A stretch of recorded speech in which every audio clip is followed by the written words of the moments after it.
Hello દોસ્તો, સ્વાગત છે આપનું જેનું રસોઈમાં। આજે આપણે બનાવીશું એકદમ ધાબા સ્ટાઇલ પાપડનું શાક।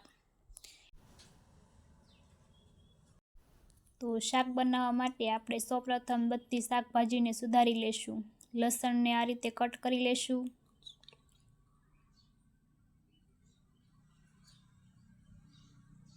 ઝીણું સમારાઈ જાય ત્યારબાદ 3 નંગ મરચાં લીધા છે।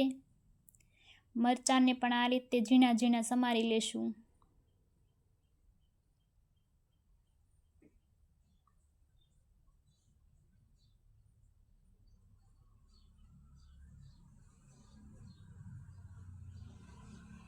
મરચાં એકદમ ઝીણા સમારાઈ ગયા છે। ત્યારબાદ એક આદુનો ટુકડો લેશું, એને છીણી લેશું।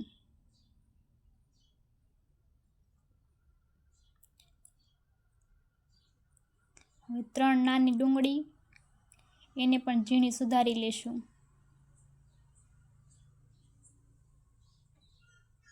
આ રીતે ઝીણી ઝીણી કટિંગ કરી લેશું। આ રીતે બધા કાંદા કટિંગ કરી લીધા છે। હવે ટમેટાને પણ ઝીણું કટિંગ કરી લેશું। આ રીતે ઝીણું ઝીણું સુધારી લેશું।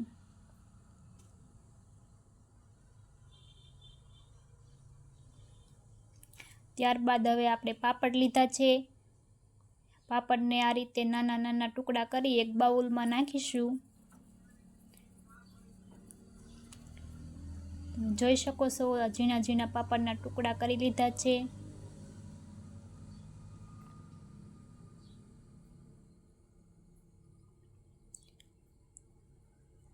ત્યારબાદ હવે પાપડને આપણે સાદા પાણીમાં પલાળીશું। સાદું પાણી નાખી પાપડ ડૂબે ત્યાં સુધી પાણી નાખીશું। પાપડને પલાળી એક સાઈડ મૂકી દેશું। ત્યાર પછી આપણે તેલ ગરમ કરવા મૂકીશું। 3 પાવડા તેલ નાખ્યું છે। ત્યાર પછી વઘાર કરીશું રાઈનો, જીરું નાખીશું, હિંગ નાખીશું। ત્યાર પછી લસણ, આદુ અને મરચાં નાખીશું।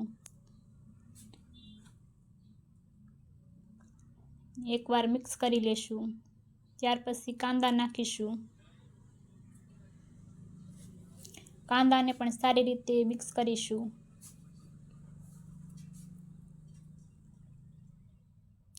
ત્યાર પછી ટમેટાં નાખીશું।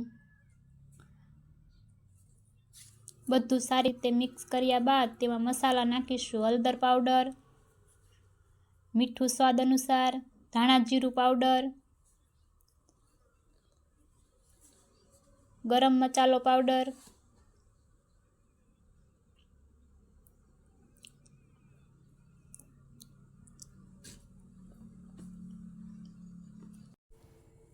બધું ઉમેરીને 1 મિનિટ સુધી ગ્રેવી પકાવી લેશું।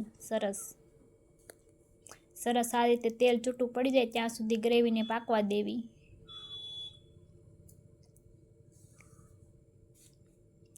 ગ્રેવી પાકે ત્યાં આપણા પાપડ પણ પલળીને તૈયાર થઈ જશે।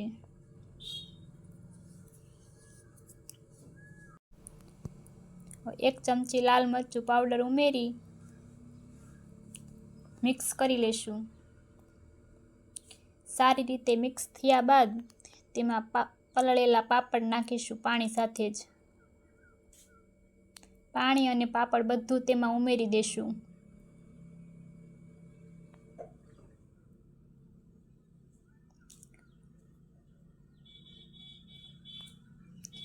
બધું સારી રીતે મિક્સ થઈ જાય એટલે 2 થી 3 મિનિટ સુધી ચડવા દેવું।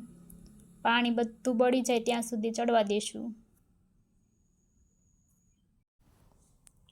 આપ જોઈ શકો છો આપણું શાક બની અને તૈયાર છે। ઉતારી અને તેમાં અડધા લીંબુનો રસ નાખીશું। રસ નાખી સારી રીતે મિક્સ કરી અને સર્વ કરીશું ગરમા ગરમ। જરૂરથી આ રીતે બનાવજો, એકદમ ધાબા સ્ટાઇલમાં લાગશે આપણને।